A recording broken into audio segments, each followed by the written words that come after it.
रहीम अस्सलाम वालेकुम नादरीन, आप यूट्यूब चैनल देख रहे हैं। मैं इमरान खान हूँ। नादरीन, जो फैसला है उसकी तफसीलात अब सामने आई हैं। जो फैसला दिया गया 9 मई के हवाले से पाकिस्तान तहरीक इंसाफ के रहनुमाओं के खिलाफ, और ये लाहौर से आने वाला फैसला बहुत ही अजीबोगरीब फैसला है दहशतगर्दी की अदालत का। इसमें ऐसी अजीब अजीब चीज़ें लिखी हैं, मैं पढ़ के हैरान हो रहा था।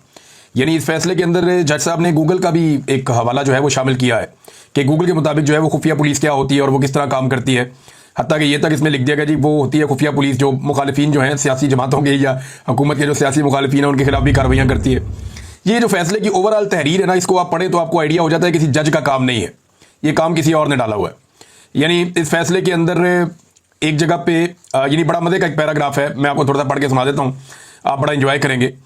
इसके अंदर लिखा हुआ है कि they literally asked their leader Imran Khan as their red line in each and every rally and gathering.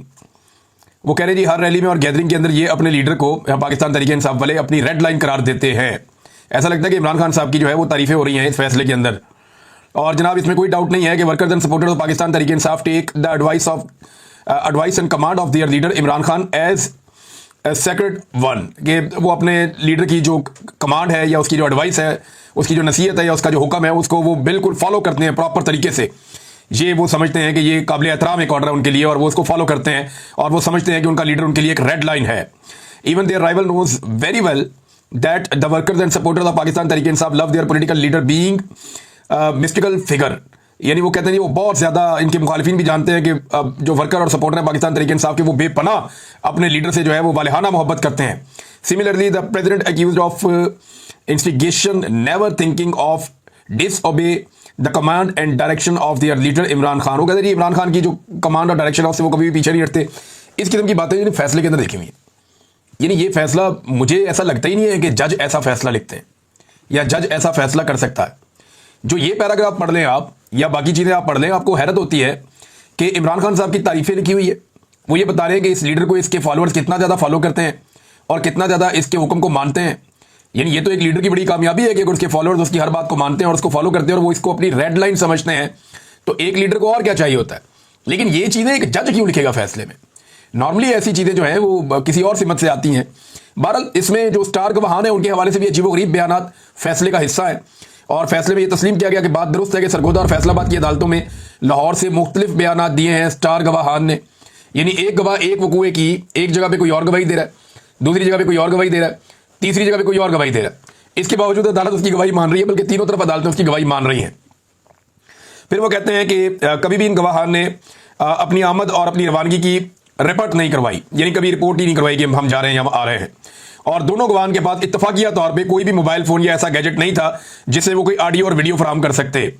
दोनों ये साबित नहीं कर सके कि उनके जमान पार्क में किसी से ऐसा ताल्लुक था या उन्होंने कोई ऐसा ताल्लुक बनाया जिस ताल्लुक के जरिए से वो जमान पार्क के अंदर दाखिल हुए और इमरान खान साहब के कमरे तक पहुंच के मेज के या सोफे के नीचे छुप गए। ऐसा कुछ उन्होंने दिया ही नहीं, ऑडियो वीडियो को कोई सबूत नहीं दिया, और एसएचओ ने जबानी तौर पर इनको जिम्मेदारी दी थी। अंदाजा करें आप किस किस्म का फैसला है। यानी इसी फैसले के अंदर बेशुमार ऐसी कमजोर चीजें हैं जिनकी बुनियाद पर यही फैसला उड़ जाना चाहिए, लेकिन इसके बावजूद ये फैसला पाकिस्तान तहरीक इंसाफ के खिलाफ आ गया।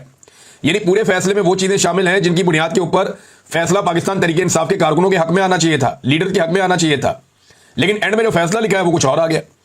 यानी पूरा जो इलेक्शन है वो पाकिस्तान तहरीक इंसाफ के हक में चला, सारी की सारी गिनती पाकिस्तान तहरीक इंसाफ के हक में हुई, सारे के सारे फॉर्म 45 जो है वो तहरीक इंसाफ के हक में लिख दिए गए, और एंड में फॉर्म 47 जो है वो तहरीक इंसाफ के खिलाफ जारी कर दिया गया। ये फैसले भी इसी तरह लगते हैं कि जितनी प्रोसीडिंग होती है, रोजाना जो रिपोर्टर रिपोर्ट करते हैं, उसमें लगता है कि फैसला पीटीआई के हक में आएगा। एक एक गवाह झूठा साबित हो जाता है, कोई सबूत कोई शवाहिद नहीं मिलते, जजेस उड़ा के रख देते हैं फैसले को, और फैसले के अंदर वो कमजोरियां लिखी जाती हैं, और एंड में फॉर्म 47 का फैसला आ जाता है कि जनाब फारग है पाकिस्तान तहरीक इंसाफ को बाटा रेट के हवाले से सजा दे दी गई है। तो यहां पर तो नाजरीन ये हो रहा है। अलीमा खान साहबा को फिर गिरफ्तार किया गया, इमरान खान साहब की बहनों को, दोनों को। नौरीन खान साहबा थी, अलीमा खान साहबा थी, ये इमरान खान साहब से मिलने के लिए गए, और जब मैंने पिछला वीलॉग रिकॉर्ड किया था तो उस वक्त ये वहां पे मौजूद थे बाहर। बाद में जब रात हुई तो पुलिस ने इन्हें गिरफ्तार कर दिया, कुछ और कारकुनों को भी गिरफ्तार किया।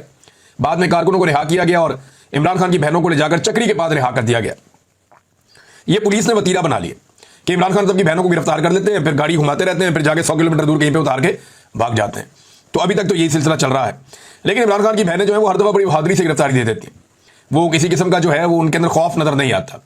इमरान खान और उनकी फैमिली ने बड़ी दिलेरी के साथ, बहादुरी के साथ मुश्किल हालात का सामना किया है। ऐसा ये MLN नहीं कर सकी, पीपल्स पार्टी नहीं कर सकी, ये बेचारे इतने बहादुर कभी साबित हुए नहीं, ना जरदारी ना शरीफ। हाँ, भुट्टो बहादुर थे, जो भुट्टो फैमिली थी वो बहादुर थी, जुल्फिकार अली भुट्टो, मीर अली भुट्टो, वो लोग बहादुर